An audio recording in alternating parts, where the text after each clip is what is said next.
জিন্দাবাদ জিন্দাবাদ জিন্দাবাদ রাজাওয়াসিপে জিন্দাবাদ জিন্দাবাদ জিন্দাবাদ দুর্গা সাতন্তা জিন্দাবাদ জিন্দাবাদ জিন্দাবাদ রাহুল সাতন্তা জিন্দাবাদ জিন্দাবাদ জিন্দাবাদ বিবাকি সাতন্তা জিন্দাবাদ জিন্দাবাদ জিন্দাবাদ জয় আইকন রাস্তা বনাই দিব নোৱাৰা বিজেপি চৰকাৰ হায় হায় হায় হায় হায় ৰাস্তা বনাই দিব নোৱাৰা বিজেপি চৰকাৰ হায় হায় হায় হায় বিজেপি চৰকাৰ কাম নাই।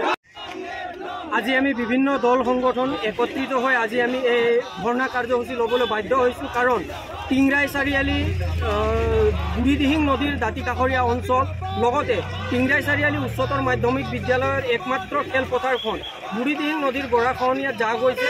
লগতে আমাৰ টেঙাখাটৰ পৰা তিনিচুকীয়া সংযোগী যিখিনি পথ টিয়াৰীগোলাৰ পৰা দেওহাললৈকে আমাৰ জৰাজীৰ্ণ অৱস্থা বুলি ক'ব নিবিচাৰোঁ, পুখুৰী সদৃশ হৈ আছে।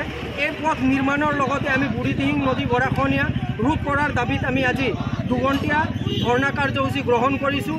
আমি এই কাৰ্যসূচীৰ জৰিয়তে আমি চৰকাৰৰ লগতে স্থানীয় জনপ্ৰতিনিধি আৰু বিভাগীয় কৰ্তৃপক্ষক আমি সকীয়াই দিব বিচাৰিছোঁ।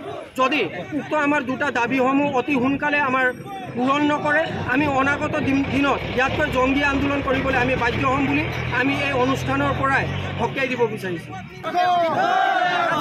দুলীয়াজান সমষ্টি আমি এনেকুৱা এগৰাকী বিধায়কক আমি নিৰ্বাচিত কৰিলোঁ। 9.5 বছৰ সময় হৈ গ'ল। তেখেতে আমাৰ জনসাধাৰণৰ যি সমস্যা আছে খবৰ ল'বলৈ নাহে।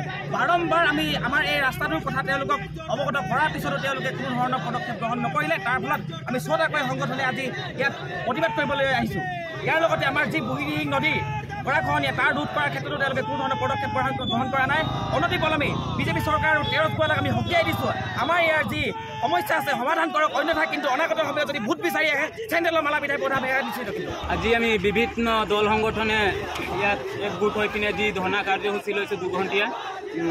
প্ৰথম হ'ল আমাৰ যি বিজেপি চৰকাৰ, তেওঁ আজিলৈকে আমাৰ এই অঞ্চলটোৰ যিটো পথ আছে বালিজানটো এইবাৰ তিনিচুকীয়া পথটো আমাৰ সংযোগী পথটো একেবাৰে গাত সদৃশ হৈ গৈছে আৰু সেইটোতো ঠিক কৰা নাই। সেইবাবে আমি এই আন্দোলন লৈছোঁ। লগতে আমাৰ যিটো গৰাখহনীয়া হৈ আছে এইফালে খেলপথাৰ এখন চাৰিআলি টিংৰাই চাৰিআলি সেইখনৰো অতি শীঘ্ৰে মেৰামতি কৰাৰ ব্যৱস্থা কৰে যেন আৰু লগতে এই পথটো সোনকালে মেৰামতি কৰি দিয়ে বুলি আমি চৰকাৰক দাবী জনাইছোঁ। লগতে যদি এই কামসমূহ সোনকালে কৰি নিদিয়ে তেতিয়া আমি নিশ্চয় জংগী আন্দোলনৰ সদৃশ আন্দোলন ল'ম বুলি চৰকাৰক দাবী জনাইছোঁ।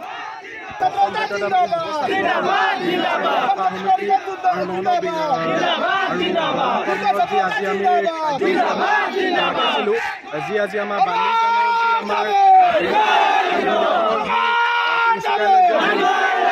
সংযোগী পথ অতি দিনে ধৰি নিৰ্মিত হোৱা নাই।